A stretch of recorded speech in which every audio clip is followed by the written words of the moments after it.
জামাতের প্রতি জনসমর্থন, জামাতের প্রতি জনপ্রিয়তা বৃদ্ধির একমাত্র কারণ, নাকি বলেন ঠিক কিনা? আমার প্রিয় ভাইরা, জুলাই আগস্টের সেই ছাত্র গণ অভ্যুত্থানে এত মানুষ রক্ত দিল। আমি তো অনেক শহীদের বাড়িতে গিয়েছি।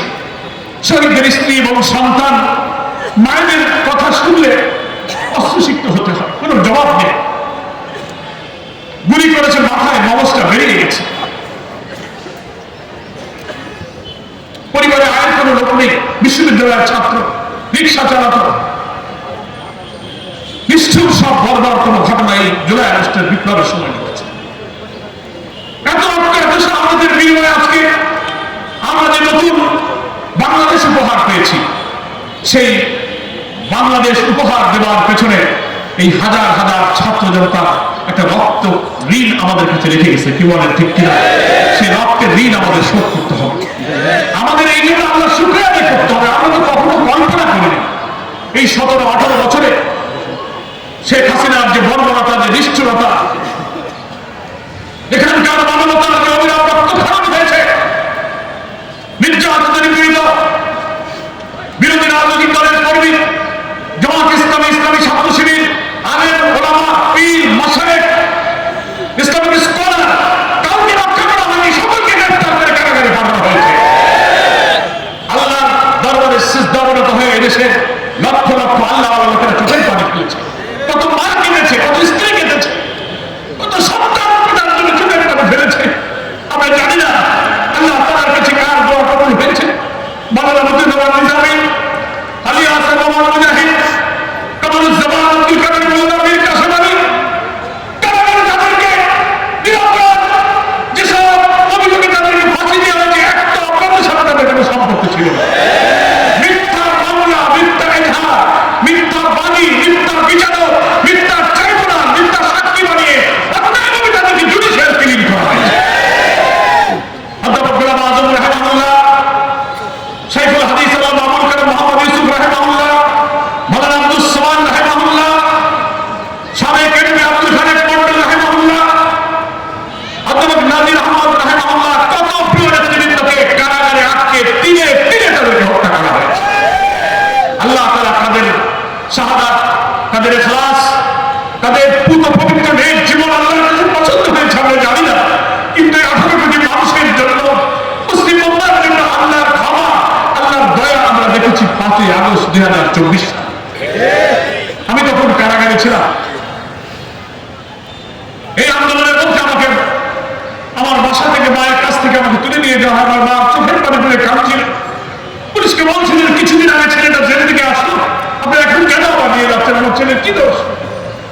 তারা নিয়ে গেল। আমি মাকে যাওয়ার সময় জড়িয়ে ধরে আমাদের চুমুকে বলেছিলাম, মা এবার হয়তো দেরি হবে না, তুমি আমার জন্য দোয়া করো। আমি কারাগারে নিয়েছি, শুনতে পাচ্ছি 3-4-5 আগস্ট রাজধানী ঢাকা সহ সারা বাংলাদেশ আন্দোলনের উত্তাপের আগুন চলছে। কারারক্ষী, জমানদার, সুবেদার নতুন বন্দীর কাছে জিজ্ঞাসা করি বাইরে কি হচ্ছে। 5ই আগস্ট দুপুরের দিকে খবর পেলাম সেনাপ্রধান জাতির উদ্দেশ্যে ভাষণ দেবে। রাজধানী ঢাকার অবস্থা খুব খারাপ। আমি, আমাদের নেতা ডাক্তার আব্দুল মোহাম্মদ তাহের, বিএনপি, জামাতের অনেক নেতা তখন ঢাকার কেরানীগঞ্জের কেন্দ্রীয় কারাগারে। চারিদিকের এই আন্দোলনের খবর কারাগারে আসছে। 10,000 বন্দী কেরানীগঞ্জের কারাগারের দরজাগুলো খুলে, কারাকক্ষ খুলে, কারাগারের রাস্তায়, মাঠে, অলিতে গলিতে মিছিলের পরে মিছিল শুরু হয়ে গেছে কারাগারের ভিতরে। আমরা টেলিভিশনের সামনে বসে আছি, সেনাপ্রধান কি বলে। 12টার পর থেকে অপেক্ষা করছি, এই ভাষণ দেবেন, ভাষণ দেবেন, 2টা 2:30। তার মধ্যে আমরা টেলিভিশনের স্ক্রলে লেখা দেখতে পেলাম কিছুক্ষণ আগে প্রধানমন্ত্রী শেখ হাসিনা এবং তার বোন শেখ রেহানা গণভবন থেকে হেলিকপ্টারে করে ভারতে পালিয়ে গেছে। আমরা আলহামদুলিল্লাহ বলে কারাগারের বন্দীরা অস্ত্রসিক্ত হলাম, সিজদা করে আল্লাহর কাছে শুকরিয়া আদায় করলাম। এক এক বন্দী একজনকে জড়িয়ে ধরে হু হু করে কাঁদতে লাগলো। কত মাস, কত বছর তারা জেল খাচ্ছে, রাজনৈতিক শোষণের শিকার, এবং আমাদের চোখে পানি আর মুখে মুক্তির উচ্ছল হাসি। আলহামদুলিল্লাহ বলে আমরা কিছুক্ষণ পরেই কারাগারের জেল সুপার, ডেপুটি জেলারকে বললাম, আমাদের কাছে আপনার টেলিফোন নিয়ে আসেন, আমরা এখন বাইরে যোগাযোগ করবো। তাদের টেলিফোন না দিয়ে উপায় নেই, জেলের নিয়ন্ত্রণ তখন আমাদের হাতে, আলহামদুলিল্লাহ। ওদের মাস্টার মাইন্ড তো বিদায় হয়ে গেছে, কি বলেন, যেখানকার মাল সেখানে চলে গেছে, কি বলেন ঠিক কিনা? সুপার জেলা 8টা 9টা টেলিফোন নিয়ে দৌড়া চলে এসেছে আমাদের কাছে, টেলিফোন করে। আমরা পরিবারের সঙ্গে, সংগঠনের সঙ্গে, বিএনপি জামাত নেতৃবৃন্দ ফোন করতে লাগলাম। প্রথম ফোন করলাম আমি আমার মাকে, যে মা চোখের পানি ফিরে আমাকে বিদায় দিয়েছিল। মাকে আমি সান্ত্বনা দিচ্ছিলাম, মা কি অবস্থা বাইরে, বলে বাবা লোকেরা আমাকে সান্ত্বনা দিতে আসছিল, আমি তাদেরকে বলেছি যে আমার ছেলেকে ধরে নিয়ে গেছে এই বাংলাদেশ, আমার স্বাধীন হবে, এরপর আমি আমার ছেলেকে নিয়ে আমি খুলনায় ফিরে যাব। ঠিকই মা আমাকে এই কথা টেলিফোনে বলে, আমার পাশে অনেক বিএনপি নেতারা ছিল। দেখেন আমার গ্রামের স্বল্প শিক্ষিত মমতা ওই মা আমার রাজনীতি বোঝে না, কিন্তু তার ফিলিংসটা কি, সে বলছে আমার ছেলে বের হবে, এই দেশ আবার স্বাধীন হবে, এটা আমার মায়ের মনের মধ্যে কথা বলেছে। মাকে আমি সান্ত্বনা দিলাম। স্ত্রীকে টেলিফোন করলাম, তোমরা কোথায়? ফোন পেয়েছে চোখের পানিতে অশ্রুসিক্ত, কাঁদতে লাগলো। আমাকে বলবো যে আমরা এখন পল্টন, গুলিস্তান, রাজধানী ঘুরে ঘুরে দেখছি আর হাঁটছি, আন্দোলনের ক্ষতবিক্ষত শহর দেখে আনন্দ চোখের পানিতে আমরা সারা ঢাকা সব ঘুরছি। বিকাল 5টার দিকে 5ই আগস্টের ঢাকা দৃশ্য আমার স্ত্রীর মুখে শুনলাম। সংগঠন নেতৃবৃন্দকে ফোন করলাম, আমি জামাতের খবর, সেনাপ্রধানের ভাষণ আমরা ওখানে বেশি শুনলাম। সেনাপ্রধান, রাজনৈতিক নেতৃবৃন্দ, বিশিষ্ট ব্যক্তিদেরকে পরামর্শের জন্য ডেকেছেন। সাংবাদিকরা যখন প্রশ্ন করল যে আপনার সঙ্গে বৈঠকে রাজনৈতিক দলের কোন কোন নেতৃবৃন্দ ছিল, আপনারা হয়তো শুনেছেন, আমরা জেলখানে বসে শুনলাম। সেনাপ্রধান টেলিভিশনে সাংবাদিকদের প্রশ্নের জবাবে বললেন, যাদের নাম বললেন কারা কারা ছিল, তার প্রথমেই বললেন জামাতের আমির ডাক্তার শফিকুর রহমান সাহেব উপস্থিত ছিলেন। আমাদের চোখের কান্না থামাতে পারলাম না। মাত্র 4 দিন আগে যে শেখ হাসিনা জামাত শিবিরকে নিষিদ্ধ ঘোষণা করেছে, সেই নিষিদ্ধ জামাতের আমিরকে সেনাপ্রধান সেনা নিবাসে থেকে উচ্চ সম্মানে সম্মানিত করেছে। সেই দিনেই আমি জামাত রাষ্ট্রপতির আমন্ত্রণে বঙ্গভবনে গিয়েছেন, সরকার গঠনের জন্য প্রধান উপদেষ্টা আহ্বানে গিয়েছেন। 4 দিন আগে আওয়ামী লীগের খুনির মাস্টার মাইন্ড শেখ হাসিনা যে জামাত শিবিরকে নিষিদ্ধ করেছিল, মহান আল্লাহর ইচ্ছা, হাসিনা চেয়েছিল জামাত শিবিরকে চিরতরে নিশ্চিন্ন করে দেবে সন্ত্রাসের ধোঁয়া তুলে, কিন্তু না, হাসিনার ইচ্ছা পূরণ হয়নি। আল্লাহ কোরআনে বলেছেন, ওয়া মা তাশাউনা ইল্লা আইয়াশা আল্লাহু রাব্বুল আলামিন, তোমাদের কোনো ইচ্ছা পূরণ হয় না যতক্ষণ আল্লাহ তাআলা ইচ্ছা না করেন। আল্লাহ ইচ্ছা করেছেন জামাতকে সম্মানের উচ্চ আকাশে উন্নীত করবেন, আর তুমি নিষিদ্ধ হয়ে দেশ ছেড়ে চলে যাবে। 4 দিনের মধ্যে আল্লাহ তাই আমাদেরকে দেখেন, আলহামদুলিল্লাহ। গুম হয়ে যাওয়া আমাদের ভাইদেরকে আমরা ফেরত পেতে লাগলাম।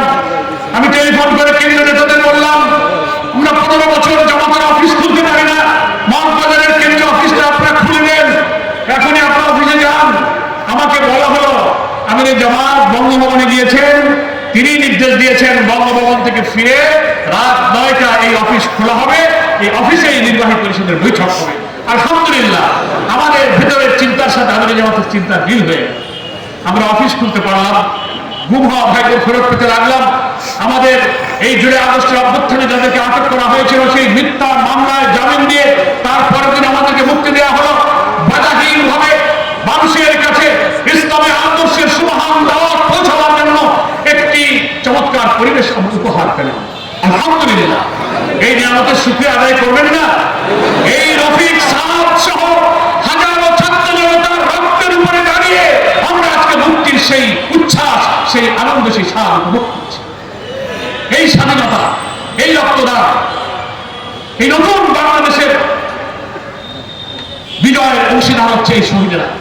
ফলে এরা রক্ত দিয়ে এদের মাকে, পিতাকে, সন্তানকে, স্ত্রীকে চোখের পানিতে ভাসিয়ে এরা চলে গেছে। বিজয় তারা দেখে যেতে পারেনি, আমাদেরকে একটা বিরাট ঋণে আবদ্ধ করে রেখে গেছে। এদের রক্তের ঋণ আমাদেরকে শোধ করতে হবে। সেই রক্তের ঋণ কি?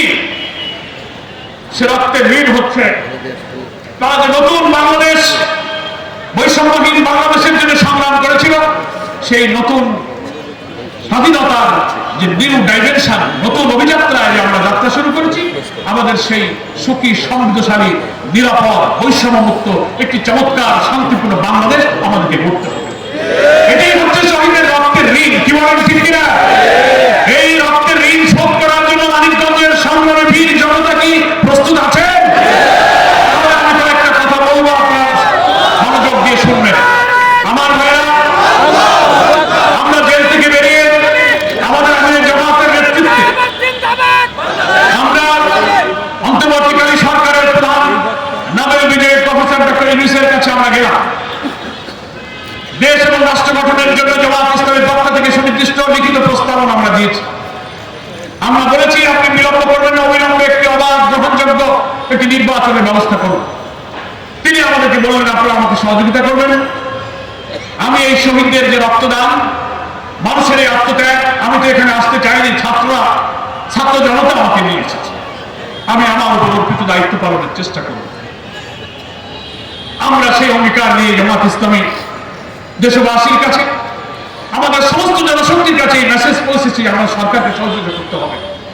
আমরা চেষ্টা করলাম, মাঠে নামলাম, সাথে সাথে বিদেশে পালিয়ে গেলেও এই খুনের রাষ্ট্রের মাইন, এই গণতন্ত্রের দুশ্মন বিদেশে গেলেও ষড়যন্ত্র তার থেমে থাকেনি, ওখানে বসেই সে ষড়যন্ত্র শুরু করেছে। এই খবর কি আপনারা রাখেন? বিপ্লবের পর তিনি পাল্টা বিপ্লবের জন্য চক্রান্ত করলেন। সেটা দেশপ্রেমিক সেনাবাহিনী ব্যর্থ করে দিল। কিছুদিন পর জুডিশিয়াল ক্যু করার জন্য তারা ষড়যন্ত্র করল।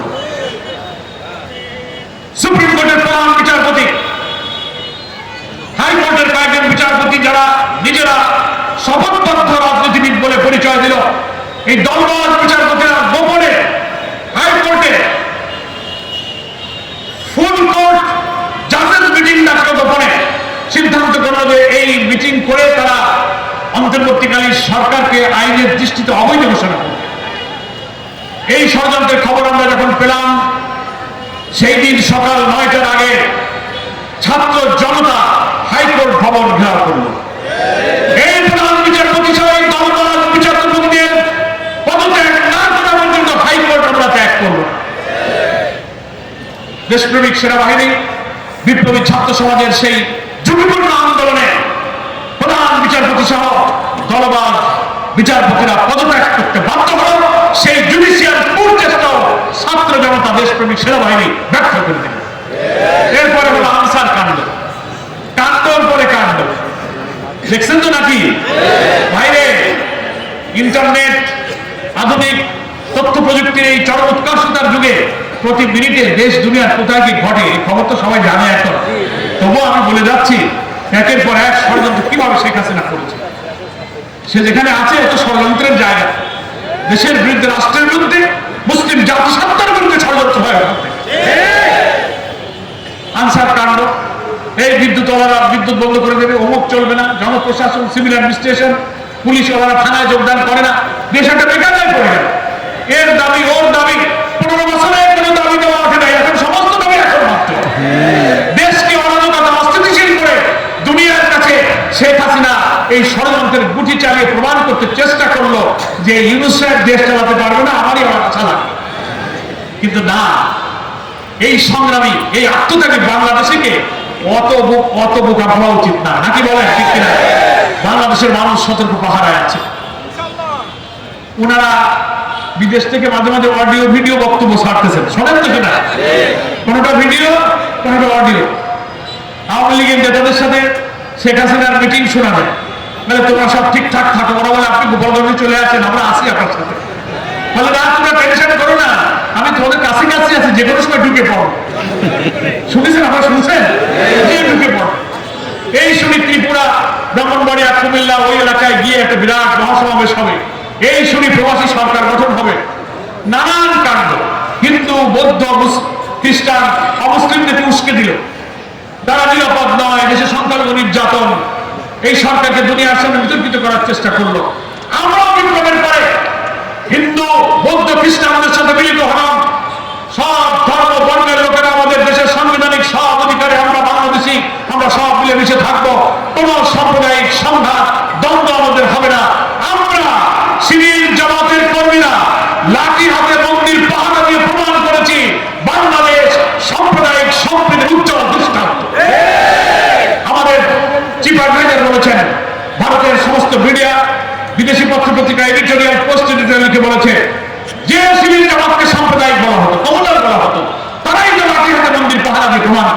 যে না, তারা সাম্প্রদায়িক সম্প্রীতির পথে আছে। সেই চেষ্টাও তাদের ব্যর্থ হয়েছে। শোনেন, ডুবন্ত মানুষ যখন ডুবে মরতে যায় সাগর নদীতে, বাঁচার আর কোনো ঠাঁই পায় না, তো কচুরি পানা একটা ভেজে যেতে লাগেনি, ওই ধরে বাঁচতে চায়, কিন্তু ওটা নিয়েও কিন্তু ডুবতে হয়, ওটা ধরে বাঁচা যায় না। এই ফ্যাসিস্ট, এবং আমি একে নতুন আরেকটা টাইটেল দিয়েছি স্যাডিস্ট। ইংরেজি শব্দ স্যাডিস্ট, কথাটার অর্থ আপনারা বুঝবেন। স্যাডিস্ট হচ্ছে মানুষের দুঃখ, কষ্ট, নির্যাতন, নিষ্ঠুরতা, বর্বরতা দেখে যারা আনন্দ পায়, এদেরকে বলে স্যাডিস্ট। আপনি চিন্তা করেন, এইভাবে খুন করা, হেলিকপ্টার দিয়ে মানুষ গুলি করা, হত্যার পরে লাশ পুড়িয়ে ছাই করা, হত্যার পরে লাশের উপরে দাঁড়িয়ে নাচানাচি করে আনন্দ পাওয়া, এরা কিন্তু স্যাডিস্ট। এদেরকে শুধু ফ্যাসিস্ট বললে হবে। ফ্যাসিস্ট তো কর্তৃত্বশালী, স্বৈর শাসক, এর সাথে আর একটা অ্যাডজেক্টিভ যোগ হয়েছে স্যাডিস্ট। সে স্যাডিস্টের মাস্টার মাইন্ড হচ্ছে শেখ হাসিনা। এত নিষ্ঠুরতা, এত বর্বরতা, এত নিষ্ঠুর নির্যাতন যারা চালাতে পারে, আমাকে সাংবাদিকরা অনেকে প্রশ্ন করেন যে ভাই, তারা আবার নির্বাচনে আসবে, আপনারা কি এটা চান? তারা নিষিদ্ধ হয়ে যাক, অনেকে দাবি করতেছে, আপনারা কি বলেন? এইসব প্রশ্ন আমাকে করে। আমি বলেছি, যারা এত নিষ্ঠুর, এত বর্বর, যারা গণতন্ত্র হত্যা করেছে, মানুষ হত্যা করেছে, খুন করে লাশ পুড়িয়ে ছাই করেছে, দেশের মানুষকে হেলিকপ্টারে দাঁড়িয়ে গুলি করেছে, তাদেরকে দেশের মানুষ রাজনীতি করতে দেবে কিনা সেই মানুষ সিদ্ধান্ত গ্রহণ করবে। আওয়ামী লীগকে কি কোনো গণতান্ত্রিক শক্তি বলা যায়? আপনি গণতান্ত্রিক অধিকারের কথা বলে আপনি দেশে ভোটে দাঁড়াবেন, নির্বাচনে আসবেন, হ্যাঁ, গণতান্ত্রিক অধিকার এনজয় করা, ভোগ করা অধিকার তাদের যারা দল হিসেবে গণতান্ত্রিক। কিন্তু আপনি তো দল হিসেবে ফ্যাসিস্ট, দল হিসেবে আপনার নিষ্ঠুর নির্যাতনকারী। গণতন্ত্রের সাথে আওয়ামী লীগের সঙ্গে একসাথে যায় না। ফলে জনগণের উপরে আমরা ছেড়ে দিয়েছি যে তারা নির্বাচনে অংশ নেবে কি নেবে না। আমি মনে করি ফ্যাসিবাদ বিরোধী আন্দোলনে আমরা যারা একসাথে অত্যাচার, নির্যাতন, নিপীড়নের বিরুদ্ধে ঐক্যবদ্ধ ছিলাম, আগামী জাতীয় নির্বাচনে যদি ফ্যাসিবাদ বিরোধী জাতীয় ঐক্যের 5ই আগস্টের চেতনাকে বুকে ধারণ করে আমরা ঐক্যবদ্ধ নির্বাচন করতে পারি, তাহলে ওই ফ্যাসিবাদের রাজনৈতিক মৃত্যু দেশে নিশ্চয়ই নিশ্চিত হবে। আমার প্রিয় ভাইরা, তাই বর্তমান অন্তর্বর্তীকালীন সরকারের কাছে আমরা একটা দৃষ্টি আকর্ষণ করেছি। আজকে ওই বিশাল কর্মী সম্মেলন থেকে বলতে চাই, ফ্যাসিবাদের বিদায় হয়েছে। যে অবাধ নিরপেক্ষ নির্বাচনের জন্য আপনারা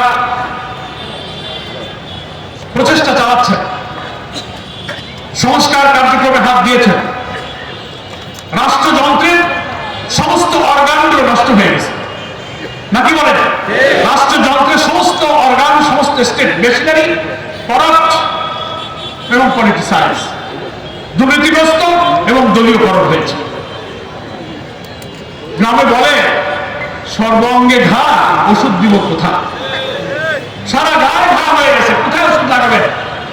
রাষ্ট্রের সংস্কারের জন্য আমরা প্রধান উপদেষ্টাকে বলেছি, আপনারা তো এসেছেন অন্তর্বর্তীকালীন সরকার, আপনারা তো দেশ শাসন করতে আসেননি, আপনারা এসেছেন জনগণের ভোটাধিকার নিশ্চিত করে একটা ক্রেডিবল, ফ্রি, ফেয়ার, ইনক্লুসিভ একটা পার্টিসিপেটরি ইলেকশন আপনি নিশ্চিত করবেন।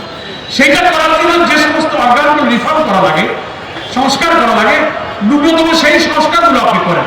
যেমন পুলিশ অ্যাডমিনিস্ট্রেশনকে রিফর্ম করতে হবে, সিভিল অ্যাডমিনিস্ট্রেশন রিফর্ম করতে হবে, ইলেকশন কমিশনকে রিফর্ম করতে হবে, জুডিশিয়ারিকে রিফর্ম করতে হবে, ব্যুরোক্রেসিতে কিছু রিফর্ম করতে হবে।